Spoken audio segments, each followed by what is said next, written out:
This is going to be an instructional slash overview video of the Swift Voyager 540.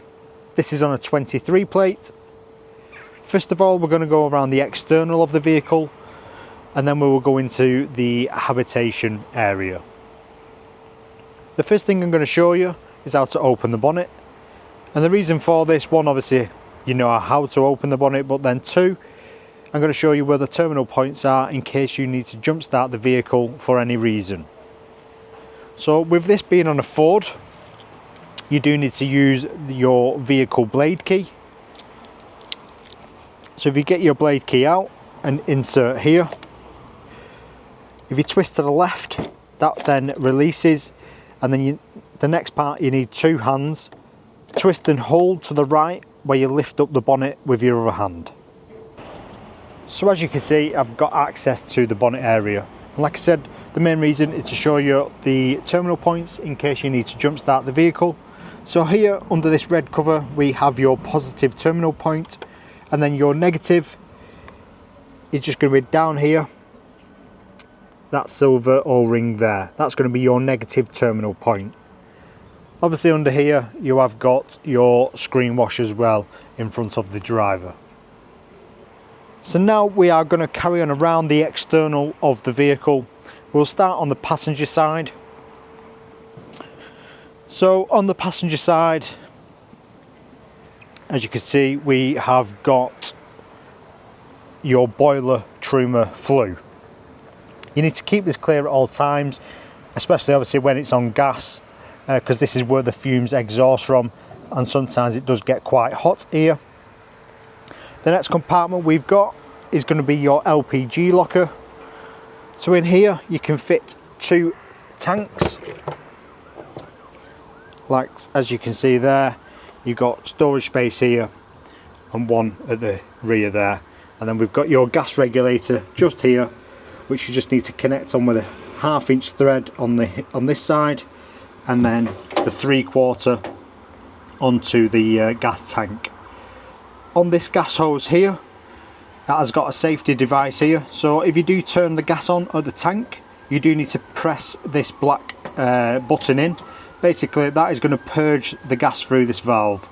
This is a non-return valve, so obviously if this snaps off in an accident, then hopefully this will then shut the gas because it's connected to the tank.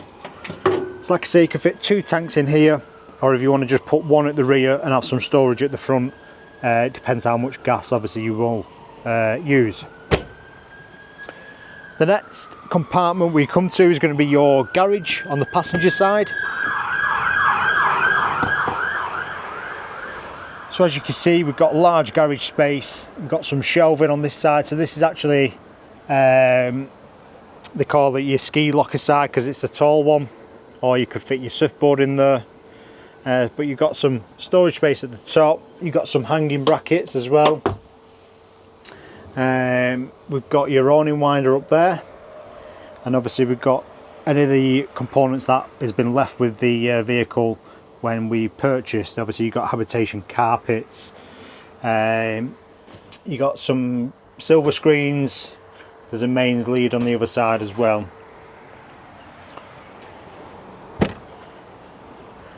So that is the passenger side.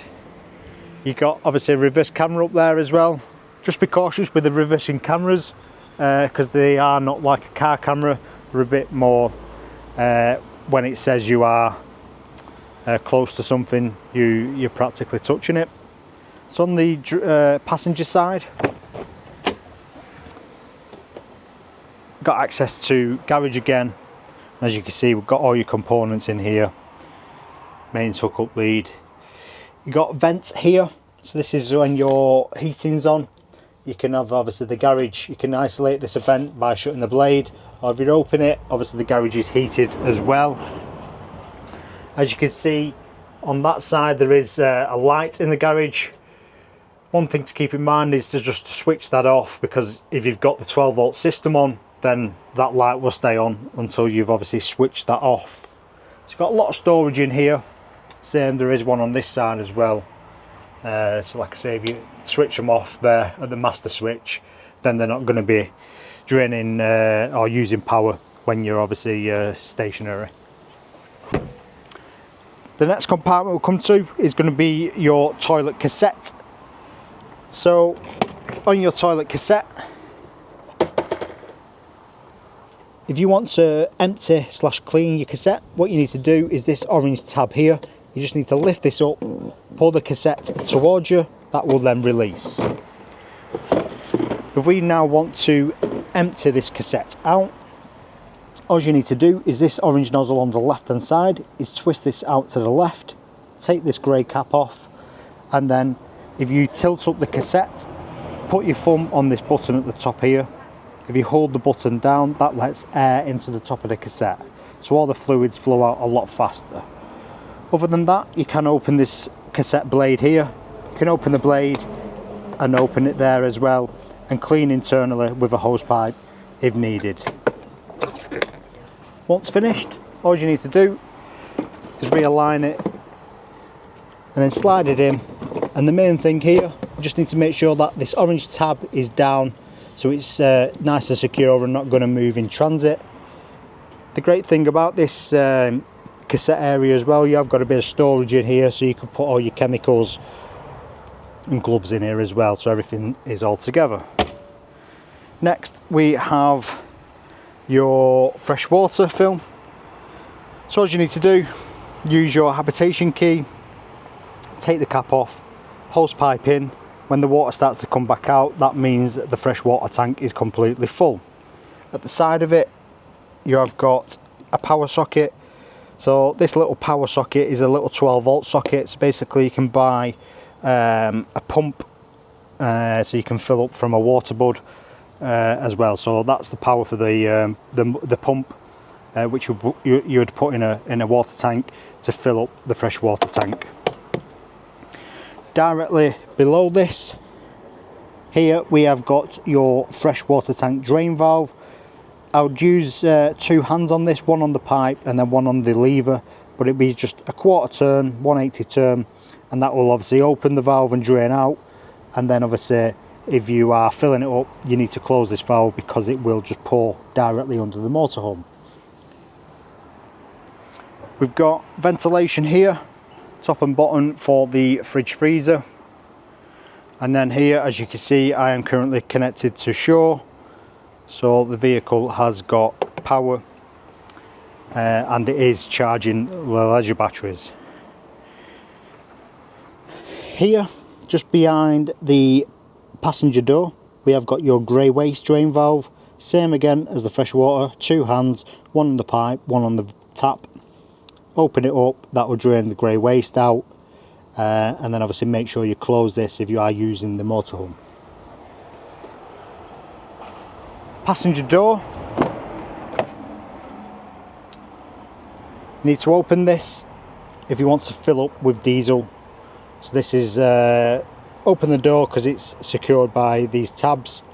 That's your diesel, and then directly below that, pull this door open, that is where your AdBlue is. So diesel and AdBlue are in the same location.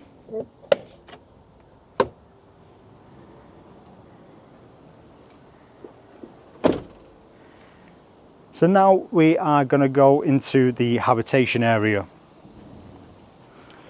As you can see, this vehicle does come with an awning. We will send a separate link on the email how to set up and use the awning. The habitation door has a fly screen, as you can see here. One thing to keep in mind, if it's windy, make sure you obviously shut this fly screen.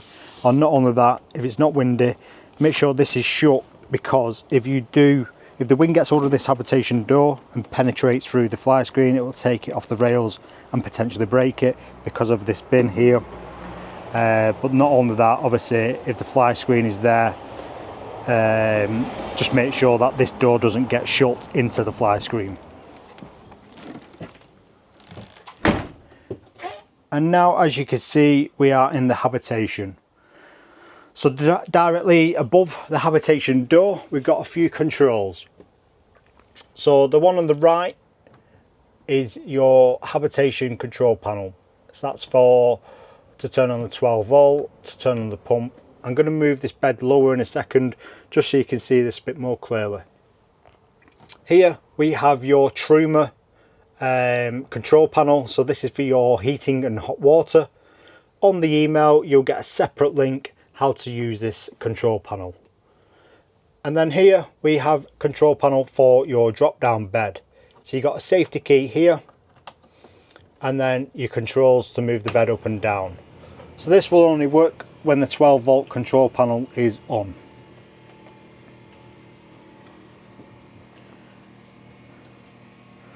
So as you can see, you've got the drop down bed. You'll have a bed ladder which connects here, or obviously if you want it to come all the way down, you just need to remove the cushions on the back side and it will come a lot lower. But here is your control panel. So the middle, we've got master on and off. So that's turning on and off the 12 volt system in the motorhome. To the left of it, we've got your water pump. On your water pump, you only want to turn that on when you have got physical water in the tank. The reason for this, you don't want to turn on that pump and it run dry, as it could potentially burn the motor out. The next one, you've got a heater for the fresh water tank. So you can turn this on in winter, so then obviously your fresh water isn't going to freeze if you're going somewhere cold. The far left is your leisure battery. As you can see, that's your motorhome there. That is your leisure battery on the far left, so that's giving you a gauge of the leisure battery. Here, it's not a button, but this one is your fresh water level. So this gives you a rough percentage of your fresh water level. Top one, we've got awning light, which you can see lights up in green there. This little light here, that's indicating that I'm connected to shore. If this doesn't light up when you do plug in at campsite, there's a fault. Most of the time, the campsite post has tripped. If it hasn't tripped, try and change the plug socket on the post. And if that doesn't work, then you will need to come to your control panel down here, which has got your main breakers in here. Check in here as well. We'll get to that in a moment.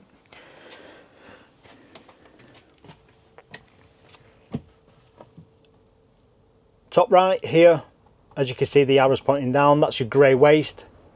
So the arrow's pointing up for your fresh water, so the water comes in the top, and obviously grey waste is emptying below. So that's giving you a rough percentage of your grey waste. And then here we have got your vehicle battery. So you can click on here, you can actually change over. So now I am actually running the motorhome off the engine battery. You don't want to leave this on the engine battery, because obviously you will drain the battery and then you won't be able to start it. As you can see there, it's indicating that I'm running the power off the engine battery. If I click the leisure, it will move back to the back of the motorhome. But they give you your levels. Here is just a button for the lights in the habitation area. And then this one, if you press it, it gives you all your levels for your leisure battery, vehicle battery, grey waste and fresh water.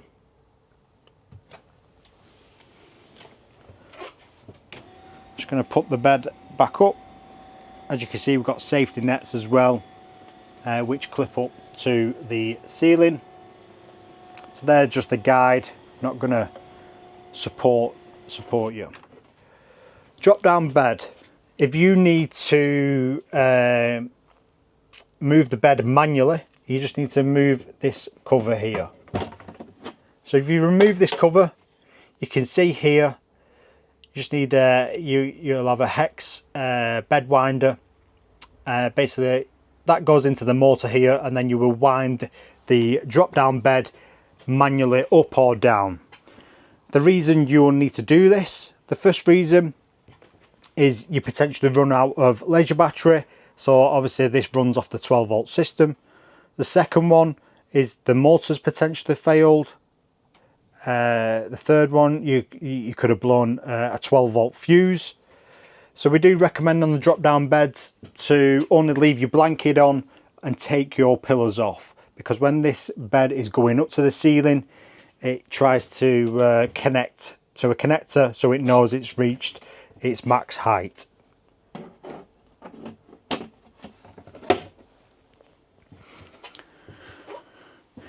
This is a 4 travel 4 berth, so we've got a travel seat under here.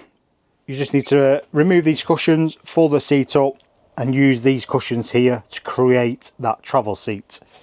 This side we have got travel seat here, same again, using these cushions to make up the travel seat. But not only that, I'll remove the cushions in a moment. We have got your Truma boiler down here where there is a drain valve, and your leisure battery is under that travel seat too. Here we've got your dinette table.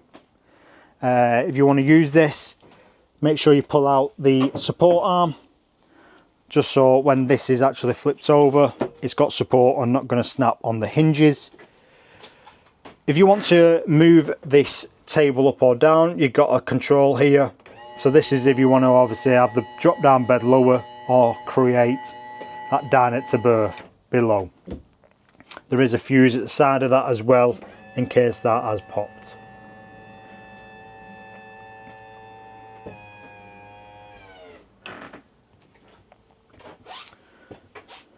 So next I'm going to show you in here, which is, like I said, at the top, that's your 240 volts. So that's anything on like plug sockets, 240 volt on the fridge. Check here if it's tripped on when you're plugged in, and then below you've got your 12 volt fuses for the habitation. So that could be doing, like I say, your drop down bed, could be doing the igniter for the stove. So that's all in there.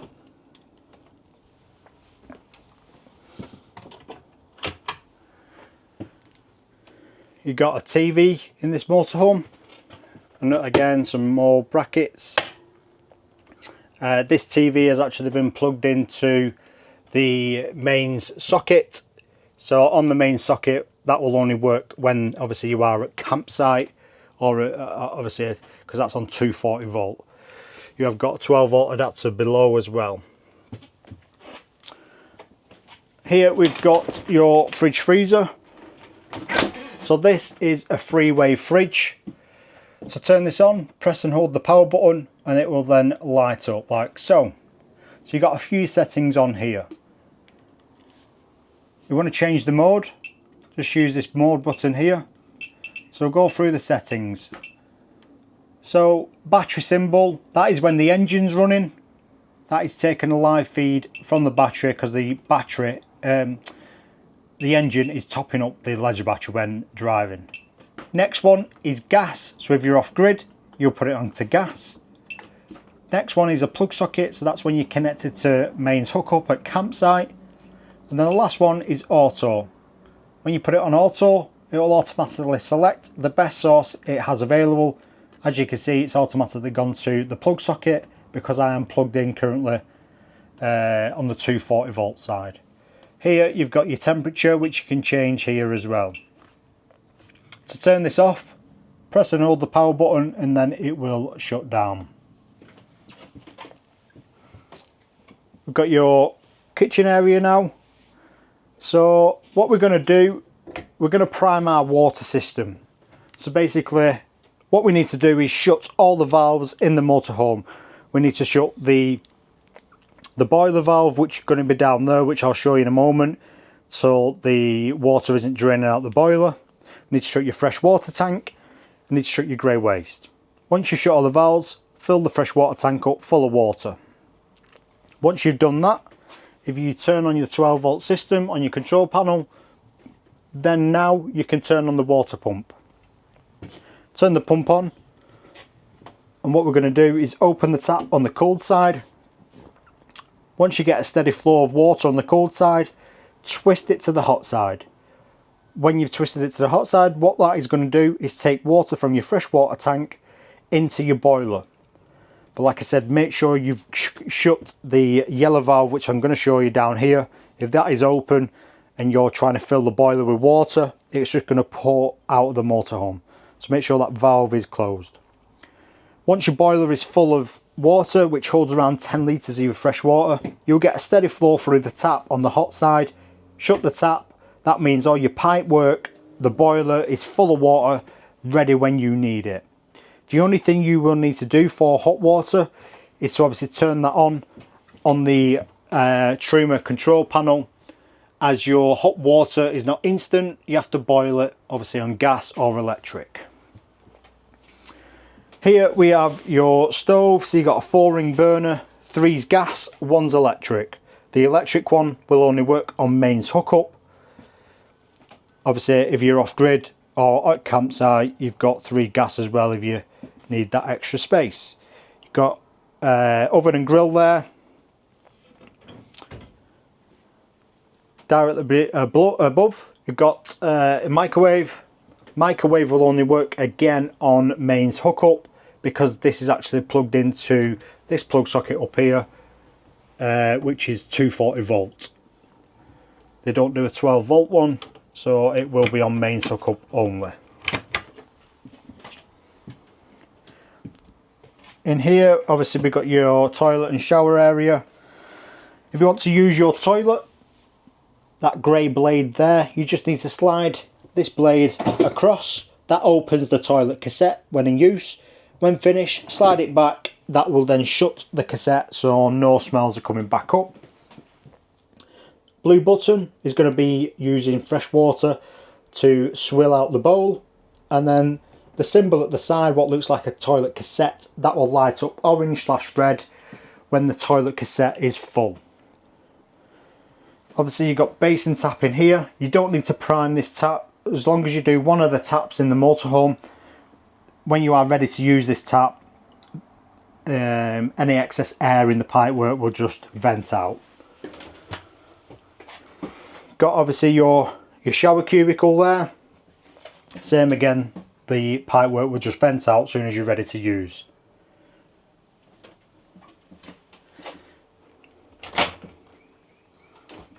In here we have got nice wardrobe. We've got hanging space at the top, shelving.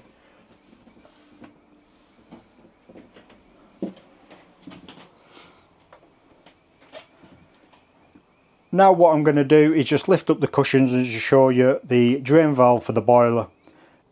As you can see, I've now removed the cushions. One thing to highlight is on the cushions, they have all got these tabs which do connect onto these connectors here. So don't just yank them because you will pull them connectors out of the wood.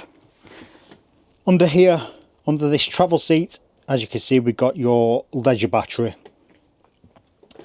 You've got storage down there as well, but obviously if you've got someone travelling, you do need to open this board here, and that is where the feet are.